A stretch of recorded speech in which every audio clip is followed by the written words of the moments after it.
महाराज वह दान है और एक ही पांव से चल रहा है। तो मानो जो दत्तात्रेय के दूसरे गुरु थे महाराज वह मधुमक्खी। मधुमक्खी क्या करती है, हमेशा थोड़ा थोड़ा पुष्पों से शहद को उठा करके लाती है और छत्ते पर एकत्रित करती है महाराज। लेकिन वही मधुमक्खी महाराज जब एकत्रित छत्ते में हो जाता है शहद, तो कोई व्यक्ति आता है और सारा शहद छीन करके ले जाता है। ठीक उसी प्रकार हम भी जीवन भर धन के पीछे भागते रहे, जोड़ते रहे, और बेटा ऐसा निकल गया, उसको संस्कार नहीं दिया कि सारा का सारा नमो नारायण। गांव में कहावत होती है कि पूत सपूत तो को धन संचय, अपूत कपूत तो को धन संचय। तो महाराज यदि सुपुत्र है तो वह झोपड़ी को भी महल में परिवर्तित कर देगा, और यदि बेटा ही कुपुत्र निकल गया, नालायक निकल गया महाराज, तो फिर महल को भी झोपड़ी बनते देर लगने वाली नहीं। तो फिर चिंता किस बात की महाराज, धन की भी आवश्यकता है, लेकिन धन के इतने भी दीवाने मत बन जाओ कि जो वास्तविक वाला धन है, वास्तविक वाली पूंजी है, राम नाम का धन है, इसको छोड़ दो। अरे ये जो धन है ये तो कंकड़ है, वास्तविक धन तो वही है, वही साथ में जाएगा। कीर्ति यस्य सजीविना, कीर्ति अमर रहती है, कभी मरती नहीं।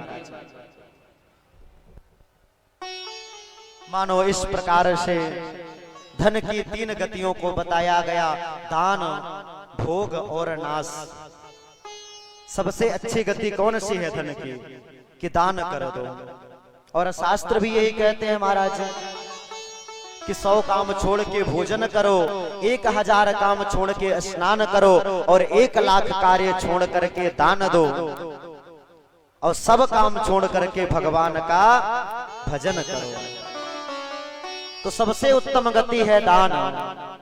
और यदि दान नहीं कर पाते महाराज, तो दूसरी गति क्या है, भोग। उसको अपने आप में लगा दो, किसी कन्या का विवाह हो रहा वहां पर लगा दो, कोई गौशाला है वहां पर खर्च कर दो महाराज। दूसरी गति भोग।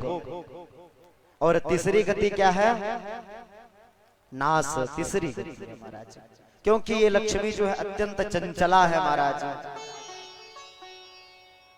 अत्यंत तीव्र और चंचला है महाराज। यदि लक्ष्मी को पाना चाहते हो तो लक्ष्मी के पति कौन है,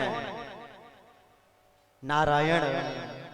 तो पहले नारायण को बुलाओ महाराज, और खाली लक्ष्मी जी को बुलाओगे तो लक्ष्मी जी उल्लू पर बैठ के आएंगी और उल्लू ही बना करके चली जाएंगी।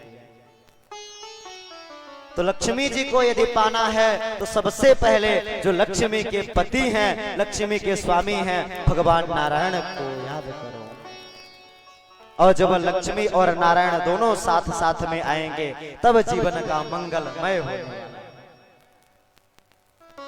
अन्यथा धनवान तो बहुत है महाराज, लेकिन धन होते हुए भी जैसा विचार हमारे इस उमरदा ग्राम में आया वैसा विचार सबके पास नहीं आता महाराज।